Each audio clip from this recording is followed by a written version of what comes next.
आज धनंजय भाऊ जाधव फाउंडेशनच्या वतीनं धानोरी, विश्रांतवाडी, कळस या भागामध्ये जवळजवळ 5,000 किलोचं चिकनचं वाटप आपण ठेवलेलं आहे. खरं तर आखाड्याचा सण आहे आणि आखाड्याचा सण अनेक गरिबांच्या घरामध्ये होत नाही. खरं तर पुण्यामध्ये आखाड्याच्या ज्या पार्ट्या असतात त्या काही नवीन नाहीयेत, परंतु त्या आखाड पार्ट्यामध्ये फक्त प्रतिष्ठानांना निमंत्रण असतं. जे आपल्या पक्षाचे कार्यकर्ते त्यांनाच निमंत्रण असतं, परंतु सर्वसामान्य जनतेला, गोरगरिबांना या ठिकाणी आपण बघू शकतो की महिला वर्ग सुद्धा मोठ्या प्रमाणामध्ये, महिला सुद्धा आज या आखाड्याच्या याचं नियोजनाचं आज लाभ घेत आहेत.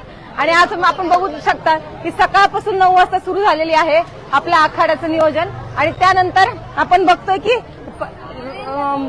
नागरिकांनी प्रचंड मोठ्या प्रमाणामध्ये त्या ठिकाणी प्रतिसाद दिलेला आहे. महिलांची संख्या सुद्धा मोठ्या प्रमाणामध्ये.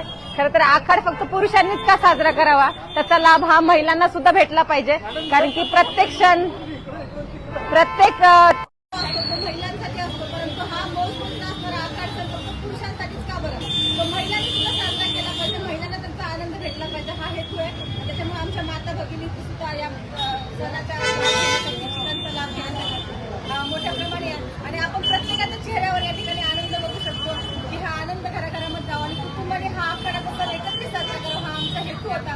खरं तर आखाड्या दिवशी आपला नवरा किंवा कुटुंब कोणत्या परिस्थितीमध्ये घरी येईल हे महिलांना चिंता असते, परंतु आज आपण घरामध्ये चिकन दिल्यामुळे पूर्ण 5,000 परिवार असेल तो एका ठिकाणी बसून हा आखाड साजरा करू शकेल ही आमची भावना आहे. आणि आज मला नक्की वाटतंय की हे जे आमचा हेतू होता तो हेतू पूर्णपणे साध्य होतोय आणि महिलांना, पुरुषांना या ठिकाणी चिकन मोठ्या प्रमाणात वाटलं.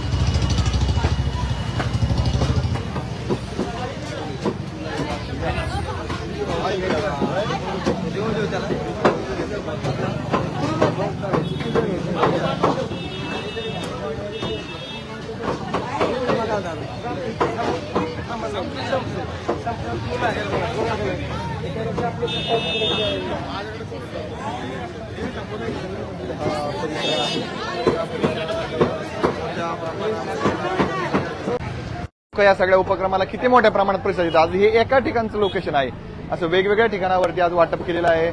8 ते 10 ठिकाणी परंडेनगर असेल,